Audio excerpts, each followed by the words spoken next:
Where are the cool hides? I had a little look-see online. You know when you Google it and it's all these like fake rock or very basic looking ones, or they're 3D printed. I thought I could make a cool one. So we're gonna struggle with the math for a whole hot minute and then just get into it, because why not? If you don't know the numbers, you might as well just go ahead and wing it. So that's what I did. So this is air dry clay. It is non-toxic, and that's the key thing about all the components in this video, is that they are non-toxic, don't emit fumes and all of that, because everything's got to be good for Snaky Boy. So I made all these faces and did a little bit of guesstimation into size, chucked them in the oven because it is air dry clay and I am not waiting that long. So I put them in at 60 degrees and then left them for 20 minutes, flipped them over until they were dry. But look at the difference. Why would I wait a day when you could just cook it? There's no point.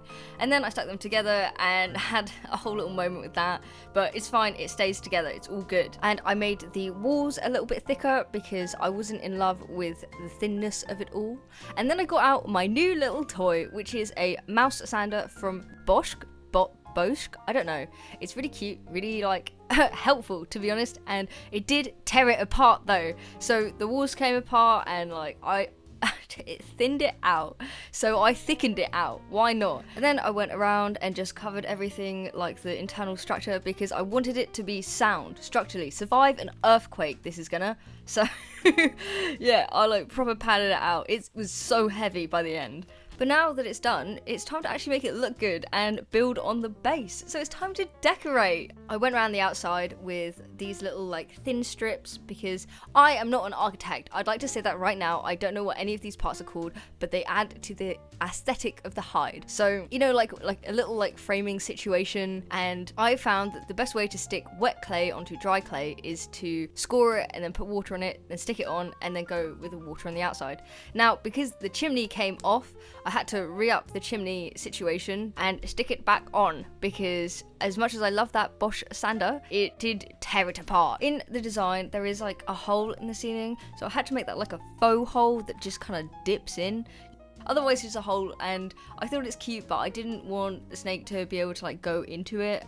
And then I added windows, so those are just little squares. They're very fidgety. I don't know if I'd recommend doing them just because they took me forever. It's fine. We added little like mantles, because what is a window without a mantle? And then in a previous project, I did make these little polymer clay bricks, so they're just rolled out polymer clay baked and then cut into rectangles, nothing special. And I just kind of stuck them everywhere because it gives this like little detail that I love. We wanted some little greenery on the side. I haven't actually done this before, but I made sure to pat it down because I don't want her snake to get like, this is a commission, I don't know, scratched and all of that, so it's kind of like rounded off.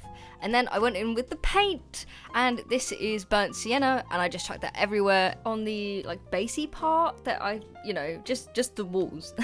And then I made a wash of burnt umber to like deepen it into all these little cracks, which are there on purpose, I promise. Filled in all the things that I think should be like blacked out, as if it's like 3D, you know, like the windows and the big ceiling situation. Just covered them in black, nothing special, you know. Got a white, yellow ochre, I don't know how to say that, burnt sienna, burnt umber, and made a dry situation and dry brush that onto the more 3D parts. This top colour is grey, and you don't need to know how to make that. I put that on all the parts that's like, you know, the framing situation and the bricks and the roof. Once we finished the base, we kind of moved on to arguably the more techie part, which was the graffiti. So essential to this design, because otherwise I think it looks terrible. I chucked that everywhere. I did make a bit of a mess, but it's fine. And honestly, I have become fluent in graffiti now because of this. Like, I actually know what they say, what they mean when they write things on walls. I get it now, you know? And honestly, coming up with different ones was really hard because you gotta come up with things that aren't cringe. And so that was actually the main struggle, not just writing live, laugh, love on it, you know? I put black on the inside because snakes like dark, cool spaces. I did the greenery and then sealed it with Minwax polyacrylic. And because it's not for Arlo, who is my snake, I had to figure out how to ship it. And I've never done that. So I wrapped it up in a cajillion layers of bubble wrap. I used a whole roll because I don't know, and it was stressing me out. But this is it. I love it. Oh my gosh, it is so cute, unique, and actually snake safe. So that's pretty cool. I low-key wish I could keep it. I'm absolutely living for it. That's all. Thank you, and I'll see you in the next one.